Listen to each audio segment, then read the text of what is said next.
Hey guys, this is Patrick Carter. You might know me as the guy with the most IM medals in the world, or something like that. I'm also the CSGO fanatic, and you're watching Duncan Thorin Shields YouTube channel. Yeah, pleasure being here. OG player NBK will compete with mixed team Double Poney, DBL Poney, in the Flashpoint 3 EU RMR Regional Major Ranking Tournament next week, and this raises certain questions about player eligibility for tournaments, conflict of interest between players and teams, Valve's perspective on competitive play. Most people, quite frankly, seem fine with it. Like, they're just cool with it. They want to see NBK with this new team. Maybe they care about him. They just don't see it as a problem in the tournament. They reference where it might happen in other fields and disciplines. Sadly, as usual, the nuances of certain topics that have complicated components to them are lost on a lot of people. So let's go to the beginning, right? NBK is a founding member of OG. It was basically his team, by the way, after he was kicked from Vitality. And then he got LXCB, who was kicked from ENCE, and he made the squad. I've often mentioned they were going to have different players, maybe Yampy, maybe they would have had fucking Poison, etc. So, similar to Vitality, also his project that he then made into a team. Maybe that's what he's going to do with this squad. I don't know. I suspect he'd look for a better squad, quite frankly. But he was kicked earlier this year, essentially replaced by Nico, not the one who's a fucking breadhead. Obviously, the guy who's Danish and played with MSL and won that Miracle Dream Act Stockholm. Now, he is still contracted to OG right now, hence why I called him OG player NBK. Even if he's on the bench, he is an OG player, even if he plays for someone else. Playing with others and looking for an organisation doesn't yet make him part of another organisation. His contract remains with OG. Now, Double Poney, or DBL Poney, I'm not too sure how they're supposed to say that, has some other French names you might recognise. They have Lucky, who obviously was in G2 a couple of years ago, formerly in LDLC. They have Body, who was in a different G2 lineup. I mean, technically he was in that one as well, I think, at one point in time when they were together. And obviously way back in the day when Shocks and Scream were monsters, he was the new guy they added then in 2016. And then they have a couple of newer names. They have Afro and Joko. Now, the Flashpoint 3 EU RMR is a tournament that his team, Double Poney, is competing in, and his real team, OG, is competing in. So initially, it was thought he just couldn't compete. It's part of the major cycle, and so as a result, people thought he can't compete in it. But then we had this tweet from NBK in which he says, "I guess I lied. I will play with Double Poney for the main event of Flashpoint 3. Thank you, Flashpoint, Valve, and OG for allowing me to play the tournament."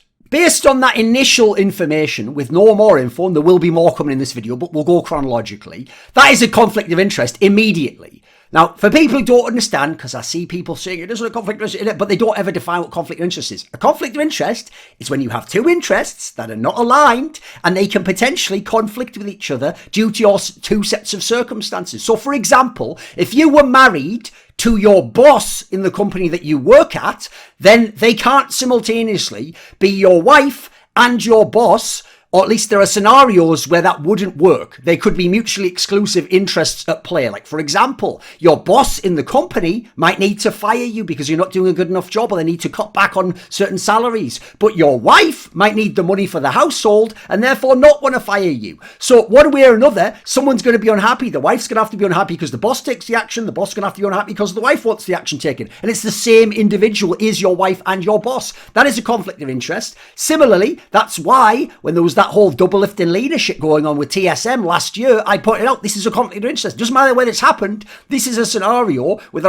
it's a whole can of worms you're opening of the problems that could happen. Hence why also last year when MIBR with Fallen, Fur, all those guys played against Yeah Gaming, and I think it was the CS Summit RMR, it was one of the North American ones anyway, they played them in one of the matches here. It was actually the match that, funnily enough, Dead was just abusing the coach bug for. Despite the fact Taco and Dead apparently own part of Yeah Gaming, and MIBR had or IGC had some sort of arrangement with Yeah Gaming that they effectively would act like a farm team, and they sort of had first dibs or right of refusal on taking a player from their squad. So all these reasons as to why that game might have its competitive integrity compromised, and therefore you shouldn't allow that. Of course, Valve and CS Summit ignored that, allowed the games to take place. ESL even allowed them to play in some of their tournaments, etc. Now, eventually, maybe it was even the Road to Rio, I'd have to look it up. Eventually, they had to disclose ownership because that was Valve's decision. But even then, it didn't necessarily stop this. You just disclosed it. It could still happen somehow. The point about conflict of interest is it is irrelevant if the conflict of interest will play out in a dodgy way or there will be fuckery. The point is you want to avoid them so that there cannot even be suspicion of fuckery, so that the competitive integrity is never even called into question. It cannot happen, and a sense of fair play and rules that apply to everyone is established, and we don't have to investigate these scenarios and almost peek through people's windows to see what the fuck they're up to, because it's very unlikely, like with the TSM Alina doublelift scenario, that you get what happened there, where miraculously, I said, one of the only ways we could even prove that they were doing some of the shady shit is if we could sort of spy on them, and then basically, famously, doublelift was streaming, and because of the way he'd set up his PC, it accidentally got leaked from a phone call in the background of the room, like a connecting room, her just talking about stuff that he should never have known about within the TSM org, like player transfers, over the phone. So that basically, it's very rare that's going to manifest. I'm not that powerful at making the whole universe go the way I want. I just can just sort of do it sometimes, right? So if Double Pony beats Vitality, here's one of the issues, right? Unlikely, yeah, they're not as good as Vitality, but this is about the potential scenario. It's not about whether it will happen. They could, in the next round, play OG, because OG is playing Astralis, and quite frankly, right now, it's looking increasingly likely, just like past tournaments, that Astralis could be beaten by OG, especially in a world without device, right? So if somehow the miracle upset happened against Vitality, not implausible, he plays against his old team, right? Now, that's not going to happen. We'll get that in a minute. But let's imagine this scenario, because based on the first tweet, that was possible. That opened the door for this. Now, remember, it's not his former team, OG. That's his current team. He is currently contracted to that team, and I'm guessing receiving some form of salary from that team. I'm going to imagine he doesn't receive any salary from Double Pony. Can you see already where the conflict of interest is starting to arise? He could be asked to throw the game. He could play worse only against OG. All sorts of fucking shit could go down in this scenario. Now, the key issue here is this. Let's just define this for a second. If he was officially, with a contract set, loaned to Double Pony, and they were like a real org that had been tenured, they'd been around a long time, and it was explicitly written in his contract that he must compete like at absolutely the top level that he could play at, he will never like play easily against the, but that would at least be something, because then potentially there could be some sort of court case if it was ever brought up. Like, again, it's going to be hard to prove, but that's basically, as far as I know, what they do in like professional soccer, professional association football in Europe. That's basically the way they treat it. Don't necessarily know that I agree with that personally, but I think, quite frankly, they don't care as much about the competitor integrity. They just want the business angle to work, and they want to all do it to each other as well, and have loan players when they don't have much money, etc. So personally, I wouldn't want that anyway. So people constantly just repeating, but what about football? Well, it happens in football. It's like, that is a nonsense angle that shuts down any meaningful discourse, because apparently you just have to agree, oh, it happens in football, yeah, then let it happen. Instead of actually opening up the conversation, let's talk about the principles at play here. Let's talk philosophically about what we're trying to do in esports. Let's talk about what competitive integrity is, how we should actually try and avoid certain conflicts and certain scenarios which could be dodgy and call into question the reputations and integrity of players, teams, and the match itself. So constantly just saying that, like, well, it happens in football, right? Well, using that same logic, it happens in football. That means on LAN tournaments, you should be allowed to run over during the match and sort of nudge someone's elbow, as long as you don't, like, violently hit them. You just, like, lightly shoulder badge them. Because it can do it in football. You can jostle for the ball when it's in the air, right? So they should be allowed to do that, right? It happens in football. It's a non-fucking sequitur to just say it happens in football. Are you guys in a cult? You're making soccer fans look really stupid right now. They're just like, but football, well, it happens in football, but I like football, so if it happens in football's been around a long time. Pretty sure football knows it there, Jim. Now, well, listen, football's bigger than esports, so we want esports to be like football, like cargo cult thing. Like, this is just nonsense, guys. Come up with a fucking argument. Even though I fuck with the guy. Alex, obviously NBK's former in-game leader from Vitality, tried this angle. He was like, how's this different from what happens in football? I just said, because listen, ask a stupid question, get a stupid answer. You should know that from the UK. I said, this isn't football. There we go. If you just want to use fucking non-sequiturs, mate, I'll use actually a logical, but similarly silly answer just to reply to it, right? If you want to get down to the drill and the point, well, this is why I think they do it in football, then we can have a discussion about it. Well, we can't have a discussion if you're just going to say what about in football, though. Now, here's the scenario. I'm not stopping NBK playing this tournament. He could be bought out from OG. He could buy himself out from OG. Then he can go and play for whoever he wants. He could be released for free by OG. I doubt they do that for obvious reasons, but again, they could do that if they wanted to. In any of these scenarios, he can go do whatever the fuck he wants to his life. I like NBK. I wish NBK could play. I just don't think he should be allowed to. The issue for me is that he cannot remain a contracted player for OG, receiving any kind of salary, even just contract, quite frankly, and play at this tournament with his not new team yet, but a team that's a mix that might one day be a team if they ever get an org. By the way, think about it logically. There is nothing whatsoever to stop them playing this tournament, NBK beating them, or beating a bunch of teams with his squad, and then them just saying, listen, I know you're going to go, but you wouldn't do that, but we're talking about the hypothetical here. Them just saying, right, you're back in the team, NBK. You know what, we're kicking out Nico, you're back in the squad. Well done, you've earned your way back. There would be nothing to stop that whatsoever. Now, I imagine in the way the major cycle works, maybe you wouldn't be allowed to have him play in a future RMR or the major. That might be the case. I'm not certain on the rulings there. But you can see how that would be a problem, right? At that point in time, you've opened the door for all kinds of fuckery. Because now imagine having super mercenaries or benched players that are very powerful that you use to essentially just skew the competitive landscape, or that you just use to fuck around in tournaments like this, and then you bring them back. Like, the obvious example, I'll give you the most extreme version, but it could happen. Everyone remembers back in the day when Simple was in Na'Vi, and he would sometimes go, and because Na'Vi chose not to be in ECS, which is Facet's league, which is a counterpart to EPL, sometimes Simple would go and just stand in for teams. I think famously it was like Mouse Spots he stood in for. And he would fucking body opponents. He would drop simple numbers as a stand-in and be the best player in the whole server and then go back to his original squad and just help them win ECS games. And I used to think, what a fucking corrupt loophole this is. I know that's the extreme, and usually your stand-in's going to be worse than the player you had, but you've just opened it up to abuse at this point in time. At this point, someone like Mouse should have had players like accidentally get ill a lot more and just had key games won by someone like Simple because the rules were allowing for it. So imagine a world where Na'Vi does that. Maybe Na'Vi says to another squad, you know what?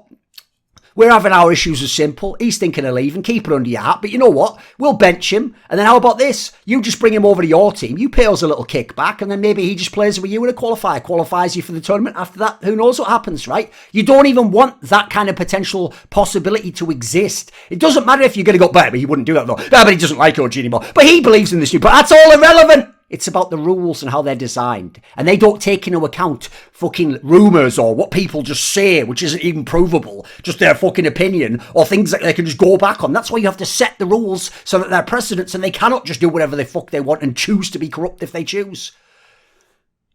Gamer Subs is un boisson délicieux, delicious drink. It's an energy formula that can help with focus, is keto friendly. So if you have the cash, what can I say? It is, merde, comment dit-on? Ah oui, comme ça. The shit. It is the shit. Of course, it cannot guarantee happiness, but then again, some say happiness is only to be found inside of you.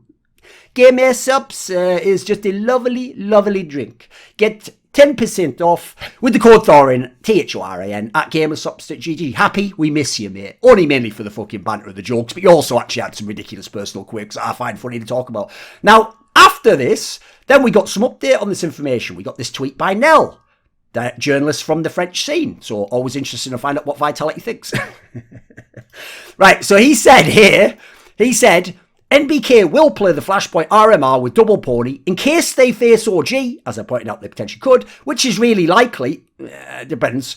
It's exercise with a 3, because it's just France in it, really skilled up and comer that should play instead of him. When he says should play instead of him, he means will play instead of him, not like should as in like, you know, he believes that's what should happen. Obviously, it's just a phrasing. It's just when you speak in English, even though he's technically written it correctly, we wouldn't phrase it that way. But you get his point that he's making, right? So when he says this, okay, that means if they did win the matches I was talking about earlier, OG meets against Double Pony, then this exercise guy subs in. Now, by the way, that doesn't resolve all these issues. That actually opens a different issue, which I pointed out, and I know a lot of people tried to copy my opinion, but again, people will just shut this down because people are morons and people don't want discourse to be nuanced and complicated. They want a very simple answer that they can get 1 second instantly, hear it, repeat it to the other guy at the bar and front of the water cooler and think they're smart, like people do with political opinions, and then just close that off and go, that's resolved. Hence why that classic saying says, wise men debate cases, fools decide them.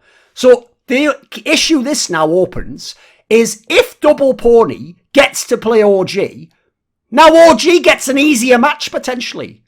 Now they don't have to play the most decorated French player in the history of Counter-Strike.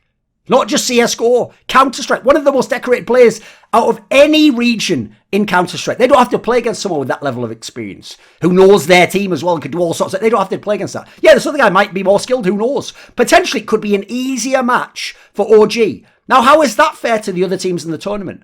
If Vitality had played against OG, they'd play against Double Pony. They play against the full strength one with NBK. If another team plays against Double Pony, they play against the full strength one with NBK, his team. But OG gets an easier match. That's now beneficial for OG. They're getting a benefit from their other player who's contracted to them playing in the rest of the tournament, but not against them and potentially making his team weaker. That's ridiculous. Isn't NBK supposed to be the fucking IGL of this team? And you're all just going to pretend like that's not a big deal, whether you have to play against the IGL or the team without the IGL. Child, please. Frenchie, please.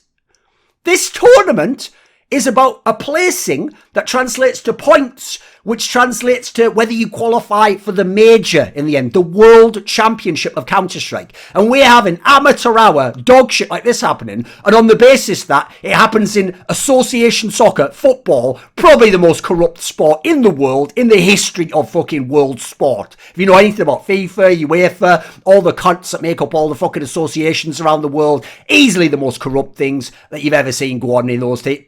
Bongs, bribes all over the place, rules just deciding for one person, not the other, changing rules if you need to make shit work. Everyone knows how it was before the Bosman rule, and they used to treat players like fucking slaves. Was that cool because it was allowed back then? Of course not. Everyone, I'm sure, is glad that they changed to allow free agency. Now, imagine if this was Astralis, right? Because you could imagine a certain Nicken and Lyholm coming up with a plan like this if he knew this loophole existed. Imagine if, like, 2 years ago, he'd just gone and he'd hoovered up all the players that became Mad Lions and all the players that eventually became Heroic. And there only was North and Astralis. And right now, there'd only be North and Astralis, assuming North still existed. And then what happens is Nicken and Lyholm goes to a team like North and he goes, you know, I could lend you this A-Core guy and maybe Shush for a nice price, and maybe they could help you qualify and you give me a kickback later. And you know what? You play against my team, you just don't field them and I get an easier game. If it was someone you don't like and you know is shady, can you immediately see why it's like, maybe that shouldn't be allowed actually? That is obviously anti-competitive, isn't it? It's giving OG a fucking easier match because this guy's allowed to fucking play. Now let's be real.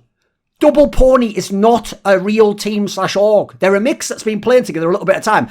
There's nothing to prove that they will become an org. There's nothing to prove that these players will play together in the future. They could split up tomorrow, and guess who NBK is contracted to? OG. As I've said, he can go back. The idea that we're just going to go off good behaviour or his character to ensure there's no nonsense, I'm sorry, that isn't the way rules work. We cannot, I'd love to live in a small community where you could have trust like that. You can't do it in a massive sport with millions of dollars on the line. So NBK is a trustworthy character. I would consider him one of the most trustworthy characters in CSGO. I would even consider him an acquaintance, maybe even approaching a friend. But this is about the principle. It's not about the man and the team in question. The same rule has to be applied to NBK, OG, and Double Pony as I would want applied to a serial cheater like Fallen, or to an organisation like ESL, or to a team org like Astralis. Otherwise, you are inherently unfair. Maybe I'll even link a classic quote from one of my favourite movies, A Man for All Seasons, that talks about exactly this, about how even the devil must be given the same rules and same fair treatment as anyone else in the land.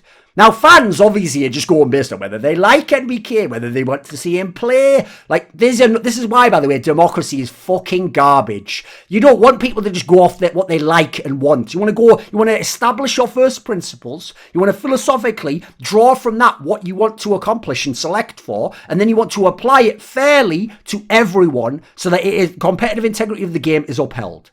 Now, interestingly enough, there was a third tweet to come out because Kevin Hitt, an independent journalist, I'm not sure actually, I think you're actually Esports Observer now, someone, maybe, I think it's Esports Observer, he basically asked Monte Cristo, who's obviously the commissioner, whatever it is, at Flashpoint, I'm not actually sure what his current title is, he says, how is this okay? Monte Cristo, will you have a statement for the press? Monty says, Valve makes all roster eligibility decisions for the major cycle. So, there we go. Listen, if ESL could say all those years, sorry, Valve's got our hands tied, and you all believed them, well, then you have to believe Monty and Flashpoint. So this is not at all actually a Flashpoint issue, apparently. So Valve are the one who decides the eligibility. So as usual, we come right back to Valve, the original cause of most of the problems in the game, and the ones who never properly seem to resolve them. Now, Valve doesn't get it. I'm pointing this out all throughout the years. They aren't, as far as I can tell, consulting knowledgeable people on the topic. They don't seem to care, quite frankly. For some bizarre reason, maybe I'll do a video on this, Valve just worship players. They feel as though players are like these innocent little fucking, like, poor, like, baby creatures that, like, can't fend for themselves, and everyone else in the space is an evil piece of shit, manipulative, exploitative, and we have to protect these little baby players. They basically remind me of a point like Jordan Peterson makes about why oftentimes women who are activists, social justice warriors, etc., why they will take like minorities, certain demographics, and they'll essentially treat them like children, because what they're activating is, again, this is a model, an evolutionary phenomenon where a mother sees a baby about to be attacked by a snake, they will be hyper violent and destroy that snake because it's a baby, it can't fend for itself. That's how these people are seen. I think Valve sees players that way. Hence why players get to play God with the major slots by 3 out of 5 and stuff. Hence why Godsent famously could have literally ran over those players, all the competitive integrity of the scene, and forced like Fnatic and Godsent to be in some mad bidding war for who got that major slot for the E-League Atlanta major. Go and look up that scenario. So basically, my problem in this situation, I think I even had a video on it, I always thought of how Valve sees the players as so naive. It reminds me of that movie. Maybe I'll put it on screen now. Like The Wizard. A movie from the 80s where the idea is like Nintendo was just marketing for fucking Super Mario Bros. 3, I think, or whatever. Basically, Nintendo did this movie where all the kids in the world are like playing Mario, and then they did a big championship and they all come together, and then who's the best player or whatever. It's the one with that stupid fucking power glove or whatever. Well, basically, like that's how I think Valve sees these players. So they think, oh, it's just about any player in the world can compete, and if they're the best, they qualify. Like there's a whole industry, motherfucker. In fact, the industry is why people still competitively play this game. Not because your game's sick, by the way. It's a worse version of other versions of Counter-Strike. So, in my opinion, this scene, the competitive scene, just exists as advertising for Valve's game. They will always be subservient to that concept. We will never get our own treatment. Hence, in the past, they forced us to play Cobble and Overpass at ESL 1 Clone for the first time ever in competitive play with a fucking randomizer that could make it happen, and a billion other changes over the years. I think they need a community liaison manager so badly, and no, emailing them alone won't get you what you want. I've mentioned this story on By the Numbers, so I'll tell it again here. There was a very great Counter-Strike player, like I'm talking like maybe 2015, who emailed a Valve dev, and basically he even got like someone to help him make sure all the English was checked. It was a very polite email about some of the problems in the game, some of the balance issues. When he sent this email, he never got a response. Then he just noticed one day that some of the Valve devs had just like unfriended him on Steam, and that was it. That was the way they behaved. Now, I'm not claiming they're on like that entirely now, but there's other stories about how they've communicated in the past. I don't think, quite frankly, they have the same vision for the scene that we do. And so at this point in time, we can't actually do anything about it, except, this is the last thing I'll say, I think if you think about all these concepts in the video and you agree, if you're NBK, if you're Double Pony, if you're OG, you can choose as a gentleman not to play in the tournament. That's on you. I can't make you do it. I just think it's the right thing to do. This video was kindly supported by Eddie, Lager15, Pronogo, Shenlong, Zachary Carter, Alexander Rao, Andreas Kroknes, Animosity, Dean Tanglis, ErikHillestad, Hades, Jdubs, Jensen Goh, Kovacevicd, Tobias Bernasconi, Zoomba, Zyrathenia, and as always, special thanks to my dude, Jerky's Minion. Do you want to suggest a topic or a guest? Would you like to ask a question in one of those monthly AMA videos I do? Do you want teasers on who the upcoming guests are? Or maybe you want to take part in a discussion about esports with moi? Well, put your money where your mouth is. Join the Skrilluminati today via the Patreon link in the description box below.